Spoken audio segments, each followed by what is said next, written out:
Hello, Dave. Hello, Mark. So... This isn't The Witness. No. I mean, it has a kind of similar bold colour scheme, I guess. That's about it. That's about it. I can hear myself in my ears. You can? There we go. That's better. So, yeah. We have decided... to do a new series. Because I can't play The Witness anymore. So... it's making me too sad. To start, because everyone's streaming someone's first stream. It's your boys. Yes, it is your boys. Dave Ryan here with Mark Robinson from linktothecast. linktothecast.eu is the website. The cat, Hobbs, destroying stuff in the kitchen behind us, flinging himself at the door, right on cue. We're here to play some new games. We're here in a new series. Well, not really new games. Well, new games for us to play on streams. Sure. Shall we say? Yeah. We're going to do a series called Retro Corner. Retro Corner 64. Retro Corner 64 in this case, because we are going to chronologically play every single N64 game, one every Wednesday. Yeah. Yeah. And that means we are starting... because, you know... because that's what came first for the N64. We're going to start with Super Mario 64. So let's fire that up there on the big screen. Aww, he's having a little nap. Here he is. Bless him. The boy. We're not quite in New Donk City yet, my friend. So, this is the first game that came out on the N64. It's, as far as launch titles go, Mark Robinson, pretty strong. It's a good one. You launch your console with one of the greatest games, one of the greatest platformers for sure, in history. And a game, I would say, to this day, like obviously it's 1996 graphics, but I think in terms of gameplay, etc., it very much still holds up. Oh yeah, without question. Without question. One of my, it's probably in my top 10. I can't think in my head of 10 games I played that are better than this. I will answer that question, but can you quickly check that the Twitch link still actually works when I hit this game, hit the stream up? Yeah, I can see you jumping into anything. Yep. Should I check the audio? No, I meant that it actually went on to Twitter. Oh. Yeah, now, I don't know, like, part of me, when it comes to Mario... Da-da-da, I will check that. Yeah. Now, part of me, still... I don't know whether it's contrarian. The contrarian in me wants to say that I might still suggest Mario World. Because I have a deep, deep affection for Mario World. But in terms of the 3D Mario games, I mean, this, without question, is still, like, the quintessential Mario, the 3D experience. And that's not to say that I have or find faults with any of the other Mario games, because I think Mario Sunshine is excellent, I think Mario Galaxy is excellent, I think 3D World was a fantastic game. Yeah. Not challenging. You say that? Like, okay, going back and getting, like, your own completionist, but just to beat the game, yeah, vanilla when the second half of the game comes around, that is pretty difficult. Is it B to grab? Let's see. I'm pretty sure it's there. There we go.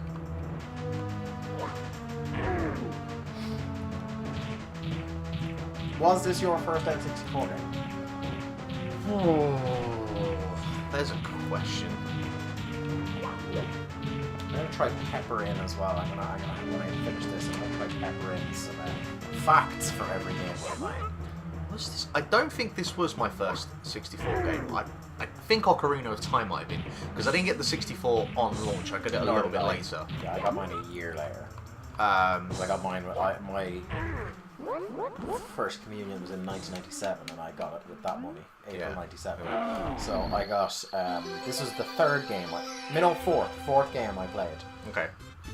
So I got with mine, I got Diddy Kong Racing and Lilac Wars. Yeah. Strong. See, I remember playing a lot more of Diddy Kong Racing. Lilac Wars. That's the game that I remember the most playing on the N64 for some reason. Yeah.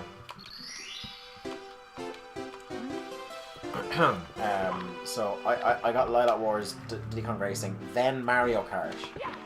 Yep. I think. And then Super Mario 64. I never actually bought a copy of Super Mario 64. My uncle gave me his copy. There we go.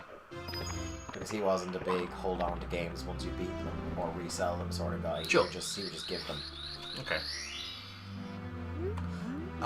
But the thing is incredible about this game over any of the other 3D Mario games and any other game from 1996 is how well it holds up, both gameplay-wise and graphically. It's very much pioneering game as well in terms of giving the controls for a camera in a 3D space to the player. Indeed. You have complete agency. Yeah. Like obviously some of the... Which we take for granted these days, let's be fair. Yeah, like some of the graphics and all of that don't necessarily hold up. Like if you were to run back there to where you started the level, you can see the seams between the textures. It's not... Like, you yeah, can see there. sure. Like, you can see that. To be fair, that could be the emulator. No, you can definitely... It might be exaggerated through the emulation we're using. And probably most likely. But you can definitely see it. Now, I just want to point out as well, obviously, that the thing with emulators is you legally need to own a copy of the game to We not... do. I think we own at least 2 copies There's in this at house, least if 2 not of more. those, yeah. And I had the 3DS version, so... one of the other things as well that, you know, really created agency, and certainly for the N64 at this point, is using the analog stick. You know, you can, depending on how hard you push down Yeah. the stick, that wasn't a thing even on the PlayStation yet until the DualShock controller came out. Absolutely. So, like, really, you know, being able to create that... Creeping past the piranha plant. Although this is a bit difficult with this... oh, shit! Just wait for it. This is a little bit difficult to do with this. So I have an N64 controller that has a USB stick, USB port on the end of it, and it kind of doesn't quite have the same level of touch sensitivity. Oh, that doesn't look good. What's that? Can you see where the fence is kind of clipping into Mario there? Oh yeah. Yeah. It's not perfect by any means. Yeah. Again, it's the best way we have at the moment of being able to play N64 games. Sure. Whoa. The combination of the emulation, the fact we're playing this on a higher res screen than existed in 1996. Yeah. It's certainly better than I played an emulated version of this game a couple of years ago. Actually, no, probably more than a couple of years ago, because I think I was still living at home then, so 5 years ago. It was choppy, let's just say. Yeah. And, but I'm proud that I managed to get 100% completion on that while using the keyboard. Wow. I used the keyboard to play this. Okay, the biggest issue I think we're going to have with some of these games is that I don't have like an 8-way control. It's only 4. It's only 4. So, it's going to be interesting. Well, in theory, could we map a certain other controller to this? It would feel weird, but if we ran into significant difficulty with 4 direction. Well, no, the same issue will occur. Oh, is it? It's Yeah. just it's with the emulation, Yeah. is it? It's not Yeah. with the actual controller. It's not with the controller, no. That's helpful. So, hey, it's grand. It's still Mario. I'm just... I'm trying to think offhand, is there any game I can think of where that would be significant? Well, if there is, we'll just skip it. Sure. If there's something that is literally unplayable because of it. I don't think we'll run into an issue Not that where I can think of offhand, there's not exactly many Twitch shooters. No, so. no. And it's like GoldenEye, I mean, yeah, we'll be fine. But yeah, I've completed this game like on a number of occasions and still just... It's just still so playable. Like I said, it would want to be playable if I was going to go through and play it to 100% completion using only a keyboard. Yeah, what? That's some like Dark Legitimate- Souls... Legitimate madman. Yeah. You call me sick. Because when I had like my N64 was bundled up and in the attic, so I didn't want to go get it, but I really was jonesing to play some Mario 64. Sick guy. Any means necessary, I guess. Yeah, it was really before we had like the glut of USB controllers. Sure. And thinking about it, like... Before it was as easy as just being able to, like with the DS4 or the Xbox One controller, just plug them in with a USB and they work. I was going to say, thinking about it, I should be able to play this considering that I completed the DS version, which only had the D-pad at the time. So, I have actually completed this game using only 4 directional buttons. Now this prick. Count him. Well, I think this is... Yeah, I would think, I know you said that you give the edge to World. I think this is my favourite Mario game. I think one of the things that I'm not... If there's one fault that I can find with this game, is that the way it incorporates the power-ups, or how it changes them, I don't think are as good as how they, traditionally would be in 2D games, where, if you get a power-up, it's yours until you lose it, as where here, it's on a timer.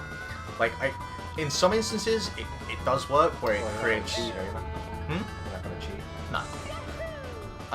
In some instances, I like it where it creates like an obstacle course on the timer. Yeah. So like maybe if one of them, like the Metal Mario, that was on the timer, but the others were you could kind of keep. But at the same time, I get how having those on a permanent basis would potentially break the game. So like I can see the pros and cons of why the power-ups are the way they are in this game.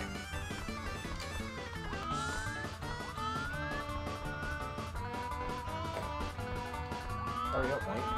Alright. And do you know what's fascinating about this Mario game, and actually for Ocarina of Time as well? The main themes are not actually in these games. Elaborate. As in the main theme song. Oh, theme song. I thought you meant like as in No. theme. I was like, well, they're not exactly... Mario games aren't exactly known for the story. The princess, the castle, the whole thing. Like, I suppose you could say she's being kept within the castle somewhere. There's a deeper underlying narrative that you really have to focus on. Yeah, there's real subtext going No, on. the theme tune, if you will. Yeah. The main hook. Which is the case for this and Ocarina of Time, But both also have incredibly memorable music. Of their own, absolutely. Like, we're actually already getting close to one of my favourite level themes ever.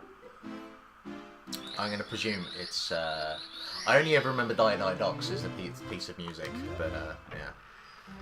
No, don't want to do you, fuck you. I'm going to have to deal with penguins. Penguins are the best.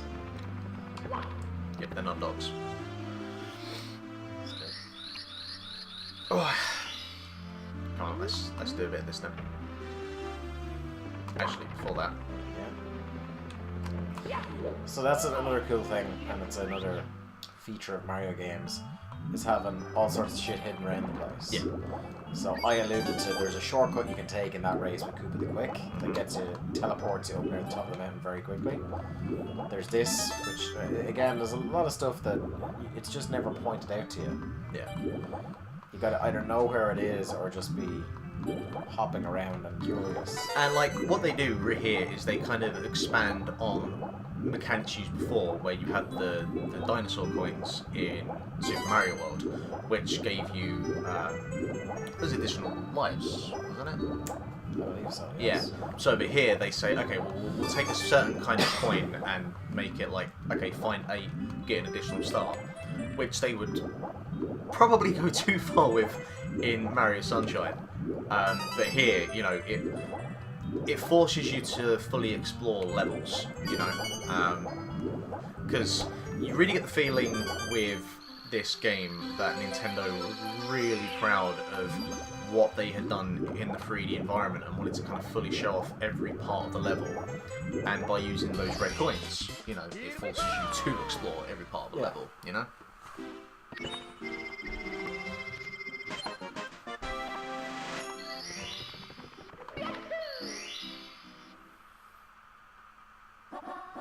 I think for me as well, what I like about Mario 64, maybe over the rest of the 3D games, is that I feel this is the one where you still, to this day, have like the most control over Mario because of certain jumping mechanics that he has. Bam bam bam bam bam bam bam, get the fuck out of the window.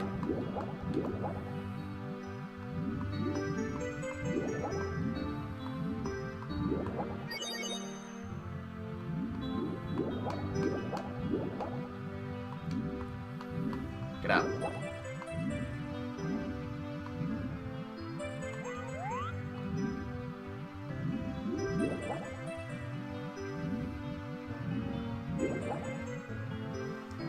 Remind me how I do this again. It's been so long.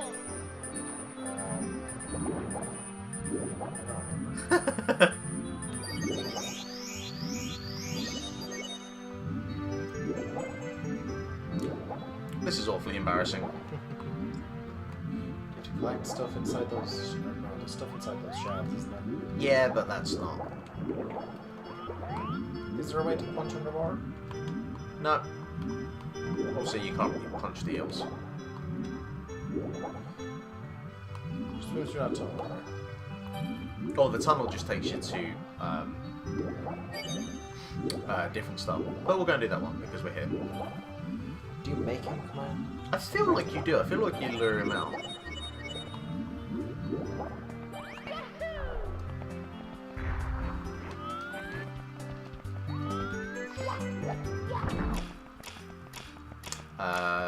One of the other cool... No. Is it saying we're playing Mega Man 2? Yeah, it keeps doing that. I don't know why. One of the other cool features I like... Sorry, Mega Man fans who are really confused. One of the other cool features, I can't remember which order it's in, is the 100 coin challenge. I have had occasions where this game has made me very upset because I was close to 100 coins. Yeah, it'll probably change again.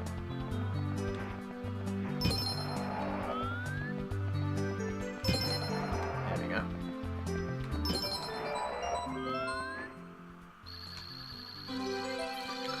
Yeah, I've had many occasions where I've gotten up to like 95 coins and then either lost the last couple, couldn't find them, or died.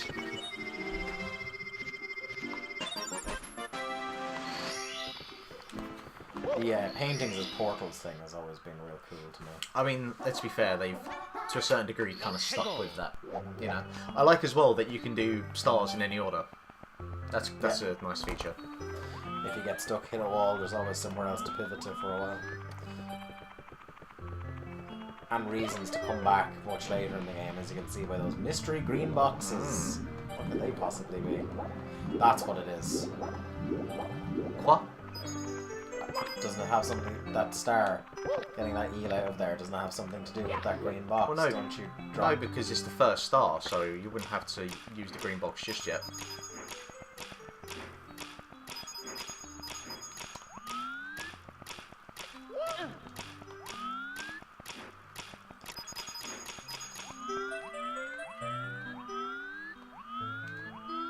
Toing.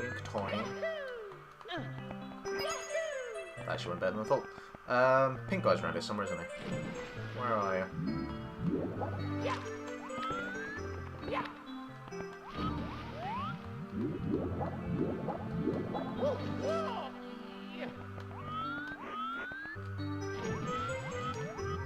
I can't remember what anything in this game is. God. Where's the pink bob-on guy? Is he maybe down in the other section? Yeah, probably.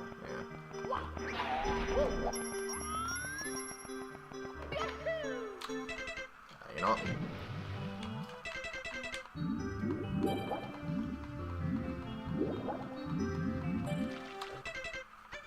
Exit course. Ta-da!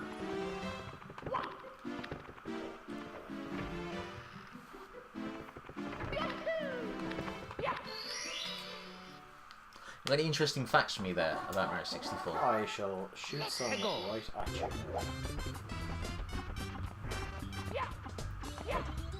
Super Mario 64, obviously receiving widespread critical acclaim, is to this day Nintendo 64's best-selling game. By May 2003, 11 million copies had been sold. I get the feeling Sun and Moon is probably going to top that soon. Well, best-selling Nintendo 64 game. Oh, N64 game, sorry, yeah. Okay. Super Mario 64 had become the second most popular title in Wii's Virtual Console by June 2007, right behind the original Super Mario Bros. The game has been praised by the gaming press and is still highly acclaimed. It has collected numerous awards, including various Game of the Year honors by members of the gaming media, as well as Nintendo's own best-selling Player's Choice selection. In addition, Super Mario 64 has been placed high on the greatest game list of all time, including IGN, Game Informer, Edge, Yahoo Games, GameFAQs, and Nintendo Power. EGM awarded the game a gold award in its initial review, and in Edge magazine, Super Mario 64 was the first game ever to receive a perfect score. British magazine Maximum gave it their Maximum Game of the Month award, making it the only import game since Super Mario 64 had not yet been released outside Japan to win that honour. It has a Metacritic score of 94. Got 5 stars in all game, 10 out of 10 in Edge, 9.5 out of 10 from EGM, 39 out of 40 from Famitsu, which is very stingy to knock off 1. A quick question for you. Does Mario speak in an American accent or voice in the Japanese version? Can't say I've ever played it. But I don't know of anyone apart from Charles Martinet that does his voice. Yeah, so probably. Yeah. Huh. I mean, he's an Italian plumber. But I don't know why he would speak. Hey, I'm just post. Fuck's sake, I'm just putting that question out there for you, you know? Yeah. GameSpot have called it one of the 15 most influential games of all time. That's a fair shout.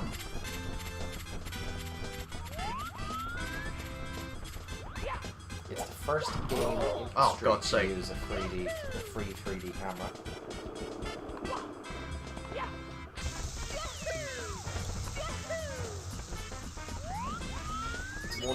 It's one of 80 games displayed in the Smithsonian American Art Museum as part of the Art and Video Games exhibit. That seems fair. A 64DD version of the original game was created only for demonstration of the prototype's drive operation and performance at the 1996 Nintendo Space World Trade Show. Nintendo of America's chairman at the time, Howard Lincoln, explained Super Mario 64 is running on 64DD I am right doing now. a phenomenal job here, by the way. You really are.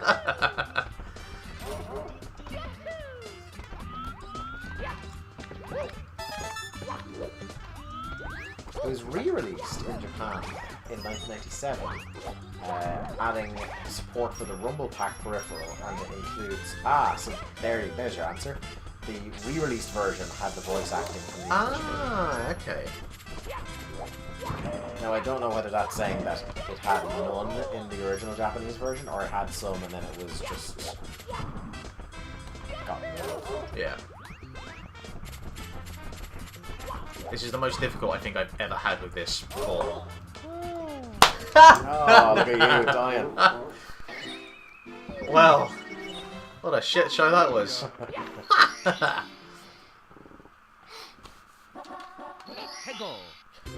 A direct sequel, tentatively titled Super Mario 64 2, was planned for the 64DD. That is a poor name.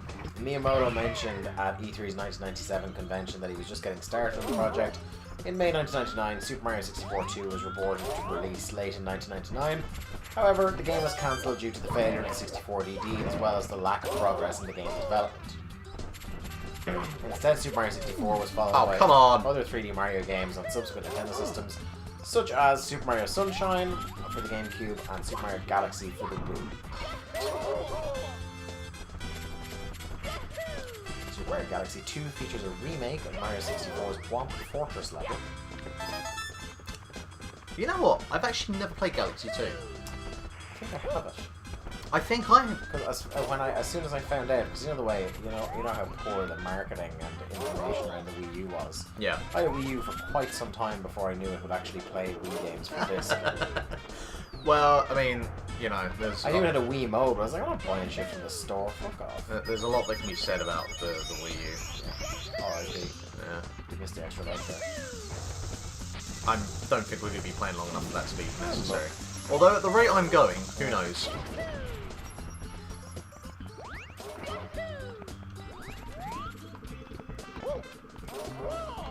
I'll tell you what, I bet we're not the first people to do a video on Mario 64. I would bet not. Or we may be the worst.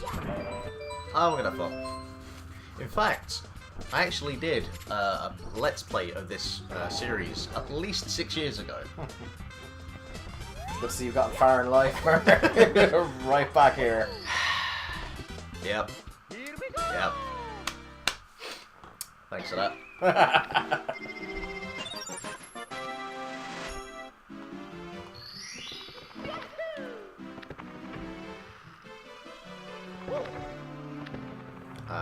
let's go and have a look at some penguins. Freezy Peak. Frosty Mountain. Oh, Freezy Peak is the one in Cool Mountain. Freezy Peak is Casino. Probably. That makes Michael look at platforms up sometimes. The first time I did this, I hit a wall with this. I thought when I was 7 or 8 years old, this slide could eat a dick. Did it? Yeah! Ah! Oh no.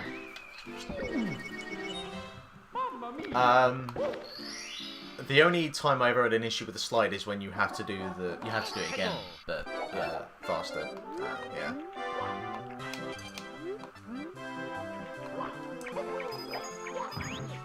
Watching you fail again and replaying them. I love when you bring the wrong penguin to the mum. Yeah. Oh boy. 6 is a good game.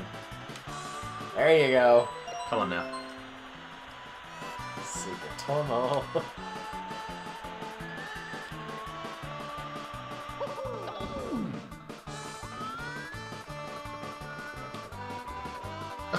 Missed the box anyway, because you're an idiot.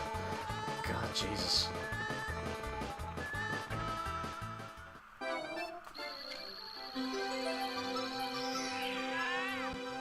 I tell you what can eat a dick is using that cannon to get to the tree over there. Okay.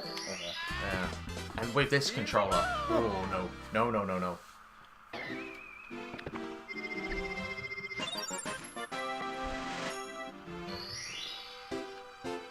Oh! Can I beat Bowser quickly? I've got 2 minutes. At the rate we're going, I'm probably going to say no. I don't think we even get to the end of the level. One can try. So there's 3 big face-offs. Is it 3? Yeah. Bowser in this? Yeah. This one, the lava one. Final. Tell you what, getting the 8 coins in these levels. Well,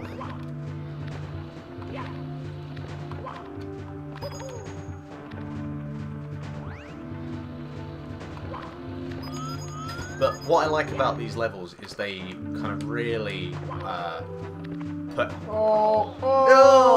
They really put everything that you've learned in terms of like jumping mechanics to good use. I really appreciate that. I'll also say as well that the endless stairs bit, when you don't have enough coins, scared the fuck out of me as a child. Oh man, because the music changes and gets proper creepy. Also, it's me. Yeah, it doesn't take a lot to be No. No, it doesn't. And you have to take one wrong glance in the mirror and leave.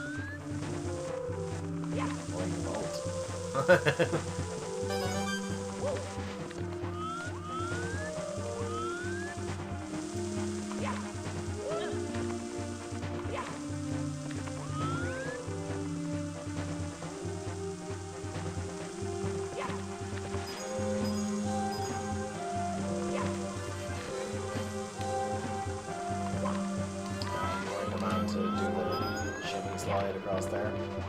I haven't got the control support, I feel, right now, to feel comfortable with that. Plus, you know, I want to get into this.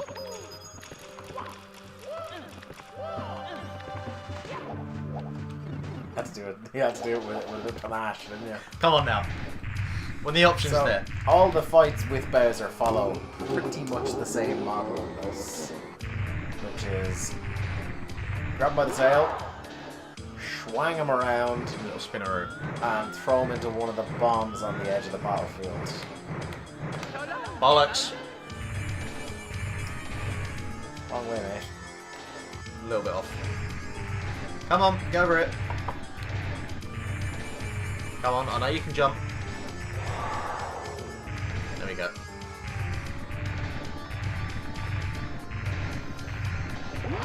White bells can't jump. Alright. Oh, Jesus Christ. Ah! I mean, really, that should finish him off. Well- You're throwing him into an endless abyss. I don't know. we've been throwing Bowser into lava pits for about 25, 30 years, and he does keep coming back. Is it going to get to the point where you're just going to have to get close enough that just by swinging him, you will go into the lava? Like, he has come back and is now wearing a pimp suit. Still my cover photo on Twitter, I think. Pimp Bowser is best Bowser. Yeah. There we go. There we go. There's your big old key. Oh, that's going to wrap it up. Yeah. So, this is our new series. It's Retro Corner 64. We are going to chronologically, from start to finish, play every single game that was released in our region, the EU. NA and EU. Yeah. Yeah. Basically, not Japanese versions because we don't read nor speak Japanese. No. Of games. And my 5 words of Mandarin is probably not going to help. Came out on the N64, so this is going to be a good long series. About half an hour for each stream, thereabouts. Because there are very few games on the N64 that you can't get a good sousson of within half an hour. Fair. Up next is going to be... Pilot Wings. It's the first game I ever played on the N64. Yeah. Because I rented it in my auntie's. I actually haven't spent a lot of time with Pilot Wings 64. Played a bit of the SNES version. I don't think I've played it since I was about 6 or 7. Yeah? So This should be interesting, Yeah, then. we'll be about on par, I think. Alright. Yeah, and that was the other launch day game. Yeah? Both came Oh, yeah, out March of course. 1st, 1997. In Europe. Look, Mario's getting bored of us, so, speed this up. So let's head on. I've been Dave Ryan, at Dave Ryan IV on the Sweet Machine. That man there, Mark, playing here today, Yep. is at Lithium Project on the Sweet Machine. We are at Link to the Cast on the Sweet Machine, linktothecast.eu. We're going to have a podcast up tomorrow. Check that out. We've got stuff going Monday to Friday over on the YouTubes. Twitch.tv/linktothecast as well. Facebook.com/linktothecast. That's pretty much all our shit. Yep. Let's get the hell out of here. See you for Pilot Wings next week. Bye!